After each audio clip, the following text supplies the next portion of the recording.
अस्सलाम वालेकुम my YouTube family, कैसे हैं आप सब। उम्मीद करती हूँ आप सब ठीक ठाक होंगे और ख़ुश होंगे। अल्हम्दुलिल्लाह मैं भी ठीक हूँ और ख़ुश हूँ और मसरूफ़ भी। अच्छा जी, ये मैं आपको दिखा रही हूँ, ये मेरी बेटी ने जर्मिनेशन ऑफ सीड का उसका कुछ था स्कूल की तरफ से, तो उसने यहाँ पे मूंग दाल की जो सीड होते हैं वो ग्रो किए थे, सॉरी जर्मिनेट किए थे। और मैं आपको दिखा रही थी कि उनकी जो रूट्स हैं, ये छोटी छोटी सी रूट्स हैं, वो ग्रो हो रही थी। और जब मैंने अपनी बेटी को दिखाया तो वो बहुत खुश हुई इसको देख कर के मैंने जो है बहुत बड़ा कोई काम कर दिया। एक्चुअली बच्चों के लिए ये एक न्यू चीज़ थी और मैं भी बहुत खुश थी कि स्कूल वाले जो हैं इतनी छोटी सी एज में बच्चों को जो है इतना नॉलेज दे रहे हैं, ताकि बच्चों को भी पता हो कि किस तरह से सीड जो जर्मिनेट होते हैं। मुझे अभी भी याद है, हमारे टाइम में तो हमने ये चीज़ जो है प्राइमरी सेक्शन में जाके पढ़ी थी और पता चला था हमें कि सीड जो है किस तरह से जर्मिनेट होते हैं और कैसे ग्रो करते हैं। और ये सब प्रोसेस जो है आई थिंक 6th ग्रेड में हमने ये सब जो है वो आ, सुना था और हमें सिखाया गया था। इवन सिखाया भी नहीं गया था क्योंकि हमारे टाइम पे जो है इतने स्कूल का नहीं था, इतना शऊर नहीं दिया जाता था। लेकिन अभी तो बच्चों को इतनी सी एज में ही बहुत कुछ माशाल्लाह सिखा दिया जाता है। तो बस अपनी चाय पीने के बाद और यहाँ पे मैंने धोए थे, वॉश किए थे कपड़े। और कपड़े वॉश करना तो बहुत इजी है, बट इनको जब भी फोल्ड करके रखना पड़ता है ना तो बहुत मुश्किल नज़र आता है क्योंकि किसी तरह से जो है बस ना करना पड़े। और लेकिन ज़ाहिर है यहाँ पर कोई और करने वाला भी नहीं है, तो हर काम जो है वो ख़ुद करना होता है, तो फिर लाजिम करना पड़ता है। और ये छोटे छोटे से काम जो होते हैं ये बिल्कुल भी हम मदर्स के जो ख़त्म नहीं होते हैं। और स्पेशली बच्चों के साथ तो बहुत मुश्किल हो जाता है कि किस तरह से काम को मैनेज किया जाए।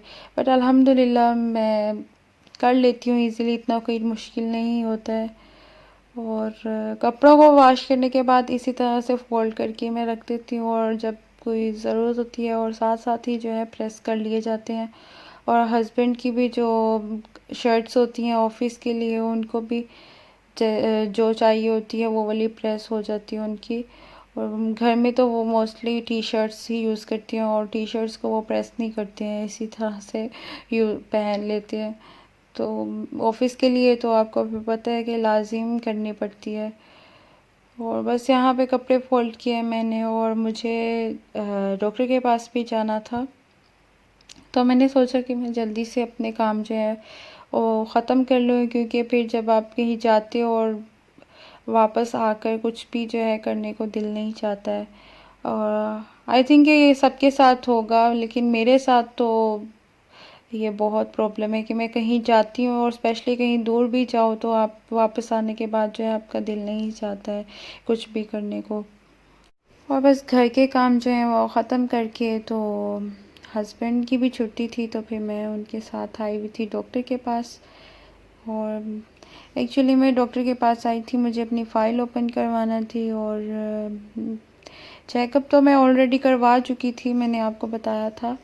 लेकिन हमारा जो है ना दुबई का वीज़ा है, तो इसलिए हमें दुबई में ही सब कुछ करना पड़ता है, तो हॉस्पिटल वगैरह और सब भी।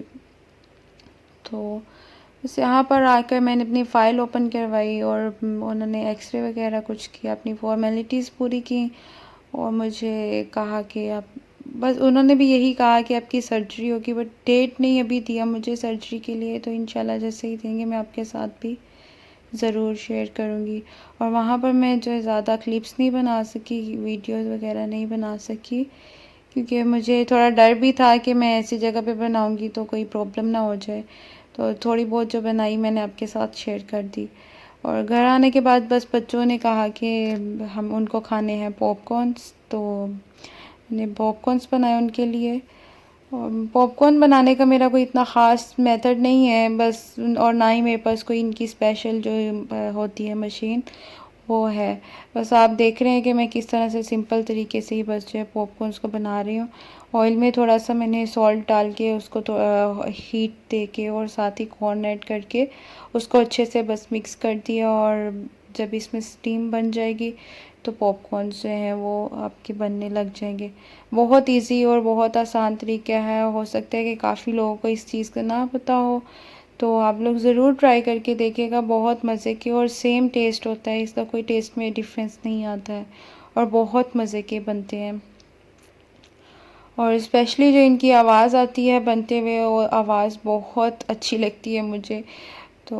और आवाज़ के साथ साथ जो इनकी खुशबू आती है बनते हुए, बहुत वो तो मुझे बहुत ही पसंद है। उस खुशबू का तो एक अलग सा एक एरोमा जब आपको फील होता है ना, तो दिल करता है कि बस अभी इनको हम जल्दी से खा लें।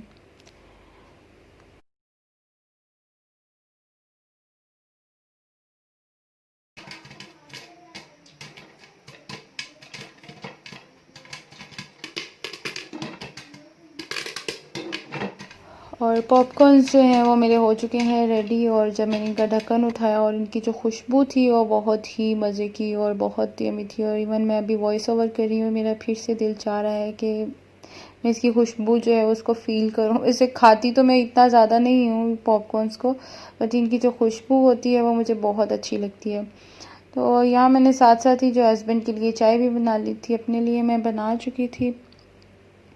तो हस्बैंड ने कहा कि उनको भी चाय पीनी है, तो हस्बैंड के लिए भी जो है मैंने बस चाय बनाई। और ये मैं आपको दिखा रही हूँ, ये है मॉइस्चराइजिंग क्रीम। वैसे तो ये फेस और बॉडी के लिए भी है, लेकिन आज सर्दियाँ आने वाली हैं तो मैं इस क्रीम को जो है अपने हैंड्स और फीट के लिए ही ज़्यादा यूज़ करती हूँ, क्योंकि काफ़ी ड्राई हो जाते हैं ना, तो ड्राइनेस की वजह से जो स्किन ख़राब होने लग जाती है, तो फिर मैं यही क्रीम यूज़ करती हूँ। सो ये थी मेरी आज की वीडियो। आई होप कि आपको अच्छी लगी होगी। अच्छी लगी है तो मेरी वीडियो को शेयर करें और लाइक करें। और अगर आप मेरी वीडियो फर्स्ट टाइम देख रहे हैं तो मेरे चैनल को ज़रूर सब्सक्राइब करें। मिलूँगी आपके साथ एक नए व्लॉग में। मुझे दीजिए इजाज़त। अपना रखिएगा ख्याल। अल्लाह हाफ़िज़।